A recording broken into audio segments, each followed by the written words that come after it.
ನಮಸ್ಕಾರ. ಇದೀಗ ತಾನೇ ಬಂದ ಮುಖ್ಯವಾದ ಮಾಹಿತಿಗಳು. ರಾಜ್ಯದ ಎಲ್ಲಾ ಗೃಹಲಕ್ಷ್ಮಿಯರಿಗೆ ಗುಡ್ ನ್ಯೂಸ್ ಕೊಟ್ಟ ಸರ್ಕಾರ ಹೊಸದಾಗಿ ಅರ್ಜಿ ಸಲ್ಲಿಕೆ ಮಾಡುವುದು ಕೈಬಿಡಲಾಗಿದೆ. ಕೇವಲ ಮರುಪರಿಶೀಲನೆ ಮಾತ್ರ ಮಾಡಲಾಗುತ್ತಿದೆ. ಏನಿದು ಮಾಹಿತಿ, ಗೃಹಲಕ್ಷ್ಮಿಯರು ಏನು ಮಾಡಬೇಕು, ಎಲ್ಲ ಮಾಹಿತಿ ಡೀಟೇಲ್ ಆಗಿ ನೋಡೋಣ. ಅದಕ್ಕೂ ಮೊದಲು ವಿಡಿಯೋಗೆ ಲೈಕ್ ಮಾಡಿ, ಚಾನಲ್ಗೆ ಸಬ್ಸ್ಕ್ರೈಬ್ ಆಗಿ. ಹೌದು ಸ್ನೇಹಿತರೆ, ಕರ್ನಾಟಕ ಸರ್ಕಾರವು ಗೃಹಲಕ್ಷ್ಮಿ ಯೋಜನೆಯಲ್ಲಿನ ಆರ್ಥಿಕ ಸೋರಿಕೆ ತಡೆಗಟ್ಟಲು ಮುಂದಾಗಿದೆ. ಅಂದ್ರೆ ಅನರ್ಹರಿಗೆ ಏನು ಹಣ ಜಮೆ ಆಗುತ್ತಿತ್ತು ಅದನ್ನು ತಡೆಯಲು ಹೊಸ ಅರ್ಜಿ ಸಲ್ಲಿಕೆ ಮಾಡುವ ಒಂದು ಅವಕಾಶವನ್ನು ಕಲ್ಪಿಸಿಕೊಡಲಾಗುತ್ತಿತ್ತು.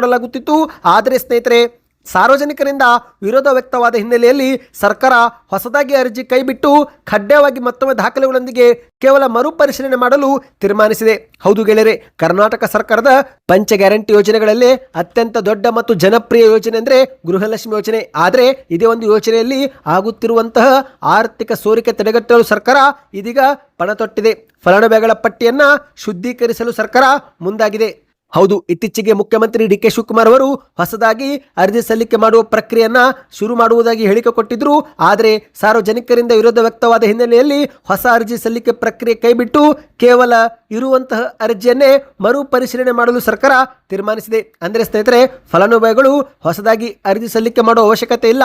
ಆದರೆ ಕೆಲ ದಾಖಲೆಗಳನ್ನು ಮತ್ತೊಮ್ಮೆ ಸಲ್ಲಿಕೆ ಮಾಡಿ ಅರ್ಜಿಯನ್ನು ಮರುಪರಿಶೀಲನೆ ಮಾಡಿಕೊಳ್ಳಬೇಕಾಗುತ್ತೆ. ಹೌದು, ಈ ಬಾರಿ ಫಲಾನುಭವಿಗಳು ಆಧಾರ್ ಕಾರ್ಡ್, ಮತದಾರರ ಗುರುತಿನ ಚೀಟಿ ಮತ್ತು ಪಡಿತರ ಚೀಟಿ ಈ 3 ದಾಖಲೆಗಳನ್ನು ಕೊಡುವುದು ಕಡ್ಡಾಯವಾಗಿದೆ.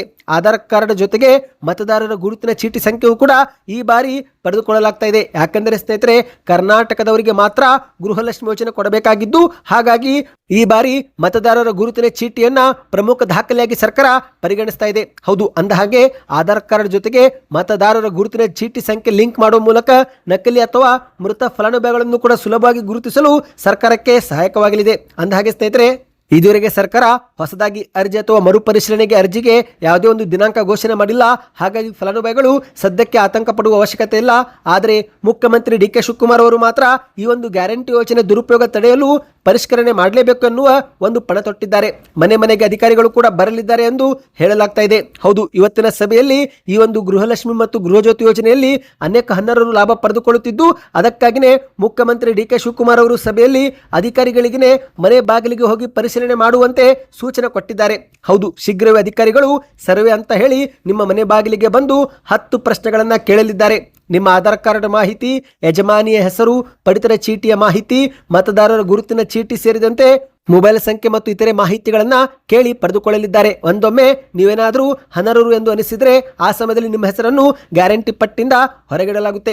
ಒಟ್ಟಿನಲ್ಲಿ ಸ್ನೇಹಿತರೆ, ಗ್ಯಾರಂಟಿ ಯೋಜನೆಯಿಂದ ನಿಜವಾದ ಫಲಾನುಭವಿಗಳು ವಂಚಿತರಾಗಬಾರದು ಮತ್ತು ಅನರ್ಹರಾದವರು ಯೋಜನೆಯೂ ಕೂಡ ದುರುಪಯೋಗ ಪಡಿಸಿಕೊಳ್ಳಬಾರದು ಎಂಬ ಕಾರಣಕ್ಕೆ ಈ ಒಂದು ಕ್ರಮವನ್ನು ತೆಗೆದುಕೊಳ್ಳಲಾಗ್ತಾ ಇದೆ. ಸ್ವತಃ ಮುಖ್ಯಮಂತ್ರಿ ಡಿ ಕೆ ಶಿವಕುಮಾರ್ ಅವರು ಈ ಒಂದು 10 ಪ್ರಶ್ನೆಗಳನ್ನ ಕೇಳಿ ಮಾಹಿತಿ ಪಡೆದುಕೊಳ್ಳಿ ಎಂದು ಅಧಿಕಾರಿಗಳಿಗೆ ಸೂಚನೆ ಕೊಟ್ಟಿದ್ದಾರೆ. ಸದ್ಯಕ್ಕೆ ಎಷ್ಟೇ ಆಯಿತು ಸ್ನೇಹಿತರೆ, ನಿಮ್ಮ ಬ್ಯಾಂಕ್ ಖಾತೆಗೆ ಗೃಹಲಕ್ಷ್ಮಿ ಯೋಜನೆ ಹಣ ಜಮಾ ಆಗ್ತಾ ಇದೆಯಾ?